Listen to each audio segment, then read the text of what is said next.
A few years ago, a rabbi and I were set to co-officiate a very large, a very formal wedding a little north of Boston. About an hour before the wedding, I was standing in my hotel room. I opened up the suitcase to see I had packed my dress shirt, my suit coat, my tie.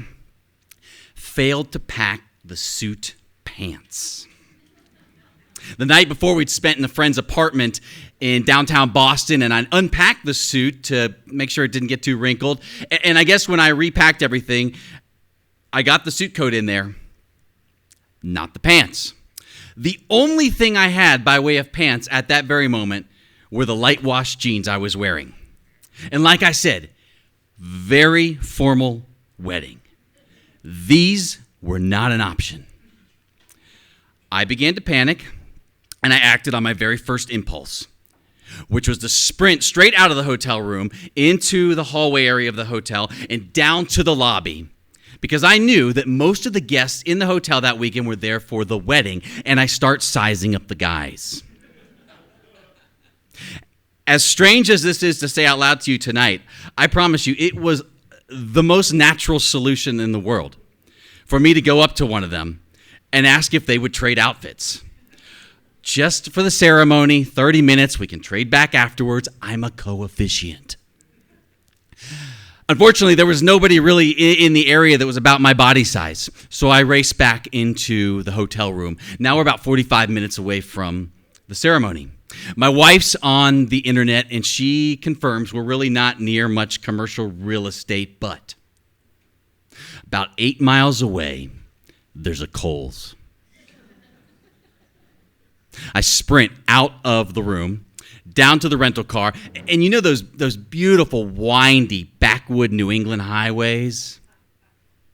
I am zipping down one of these highways on my way to Kohl's to get a suit because my warped logic at that very moment was that it would be far worse to show up at that wedding and in all of those wedding photos and that eventual wedding video wearing light wash jeans than it would be to drive at dangerously high speeds on a backwood windy road.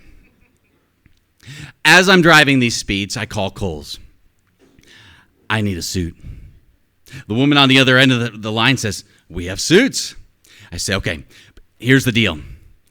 Can you go ahead and just pick out a very formal looking suit, 42 regular, 34, 32 pants, and can you have that hanging in the dressing room when I arrive? I need to change there and walk out with this on. I am in a hurry." Silence on the other end of the phone. Eventually, followed by, and I could tell she's probably not really received this kind of call before. And so I said, "Look, I promise I'm going to be there in 10 minutes. She promises she'll have the suit ready." I get to Kohl's, I park, I run in straight to the changing room area. Suit's there. She's picked out one of those mafia pinstripe numbers. Like, wouldn't have been my first choice, any choice. But there is no time to debate style. In a minute, I've got that thing on.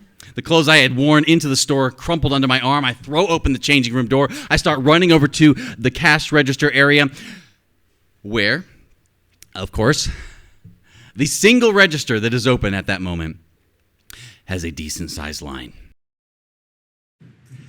Starting to panic again. Fortunately, a few people in line noticed the literal beads of sweat at this point that are coming down my face. I'm sure the generally panicked demeanor. And very kindly, they asked if I might want to go to the front of the line. I said, "Thank you. You have no idea. I am supposed to co-officiate a wedding at the top of the hour, 8 miles from here." Simultaneously, every single one of them looks down in stunned disbelief at their watch. This one woman, as I'm jogging by to the front, she just holds her heart as she watches me. I get to the front. I still have those white plastic security sensors. One on the tail of the coat and one on the bottom of the pants leg.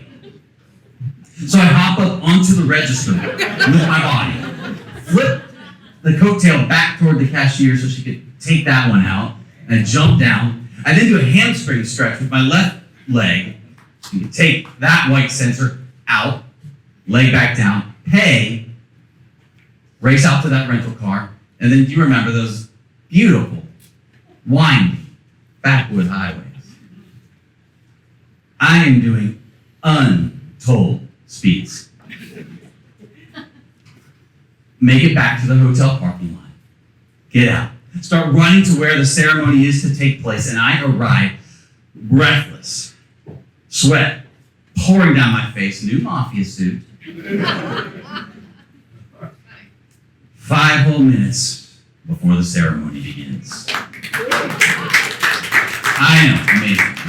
I made it. The ceremony itself went just as planned, and I never told the couple about this Coles saga. But I did eventually. I was sharing it with a good friend a little while later. I got to the end of the story, and he looks at me and he goes, I don't know. Why didn't you just wear the jeans? And I laughed back at him. I was like, huh? This was East Coast super formal, But his question started to make me realize that the fundamental thing that had been fueling this mad dash to secure a suit was fear. Fear of showing up the wrong way. Fear of disappointing everyone. Fear of looking foolish. In fact, I came to realize that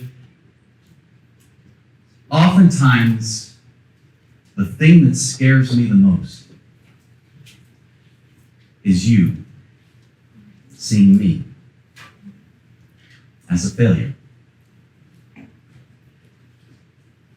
I sat with that question for a while that my friend asked, and eventually I did begin to wonder. What if I'd shown up to that wedding wearing the failure for all to see? What if I'd worn the light-washed jeans? Would it have perhaps freed me to give the most honest wedding homily of my life? You know, a lot of marriage is about showing up the wrong way. A lot more often than you'd like. And figuring out how to walk together anyway.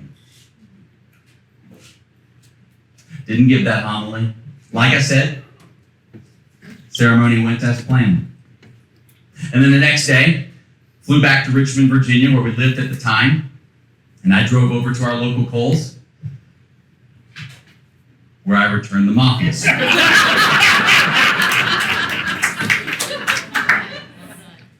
Felt bad about that.